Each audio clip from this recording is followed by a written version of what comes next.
everyone fine.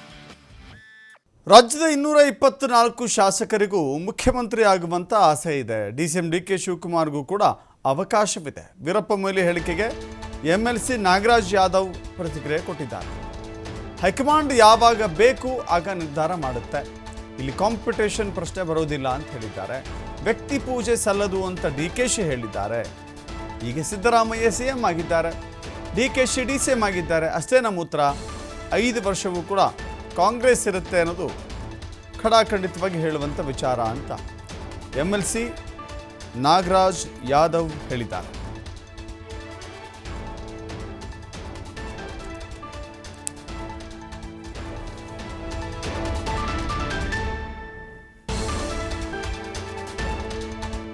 ಒಂದು ತಿಳ್ಕೊಳ್ಳಿ, ಈ ರಾಜ್ಯದಲ್ಲಿರ್ತಕ್ಕಂತಹ 224 ಜನ ಶಾಸಕರು ಕೂಡ ಮುಖ್ಯಮಂತ್ರಿ ಆಗಲಿಕ್ಕೆ ಅರ್ಹತೆ ಇರ್ತದೆ.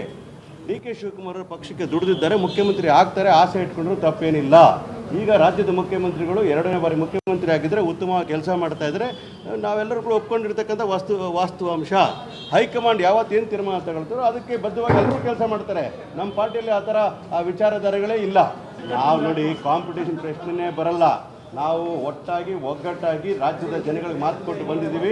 ನಾವು 7 ಕೋಟಿ ಕನ್ನಡಿಗರ ಸೇವೆ ಮಾಡ್ತೇವೆ. ಅದಕ್ಕೆ ಕಟಿಬದ್ಧವಾಗಿ ಶಿವಕುಮಾರ್ ಸಾಹೇಬರು ಕೆಲಸ ಮಾಡ್ತಿದ್ದಾರೆ, ಸಿದ್ದರಾಮಯ್ಯ ಸಾಹೇಬರು ಕೆಲಸ ಮಾಡ್ತಿದ್ದಾರೆ. ನಾವೆಲ್ಲರೂ ಕೂಡ ಅವರ ಅನುಯಾಯಿಗಳ ಕೆಲಸ ಮಾಡ್ತಾ ಇದ್ದೇವೆ. ಆ ಮಾತುಗಳನ್ನು ಅವರನ್ನೇ ಕೇಳಬೇಕಾಗ್ತದೆ. ನಾನೊಬ್ಬ ನಿಷ್ಠಾವಂತ ಕಾರ್ಯಕರ್ತ, ಈ ವಿಚಾರಗಳಲ್ಲಿ ತಲೆ ಹಾಕೋ ಪ್ರಶ್ನೆ ಬರಲ್ಲ. ಒಬ್ಬ ಕಾರ್ಯಕರ್ತನಾಗಿ ಪಾರ್ಟಿ ಕೆಲಸ ಮಾಡಬೇಕಾದ್ರೆ ಹೈಕಮಾಂಡ್ ಯಾರನ್ನ ಮುಖ್ಯಮಂತ್ರಿ ಆದರೂ ಸ್ವಾಗತ ಮಾಡ್ತಕ್ಕಂಥದ್ದು. ಇರ್ತಕ್ಕಂಥ ಮುಖ್ಯಮಂತ್ರಿ ಉತ್ತಮವಾಗಿ ಕೆಲಸ ಮಾಡ್ತಾರೆ, ಡಿ ಕೆ ಶಿವ ಉತ್ತಮವಾಗಿ ಪಾರ್ಟಿ ಕಟ್ತಾ ಇದ್ದಾರೆ. ಯಾಕೆ ಡಿಫರೆನ್ಸ್ ಅರ್ಥನೇ ಆಗ್ತಾ ಇಲ್ಲಪ್ಪ ನನಗೆ. ಒಂದು ತಿಳ್ಕೊಳ್ಳಿ, ಈ ರಾಜ್ಯದಲ್ಲಿರ್ತಕ್ಕಂತಹ 224 ಜನ ಶಾಸಕರು ಕೂಡ ಮುಖ್ಯಮಂತ್ರಿ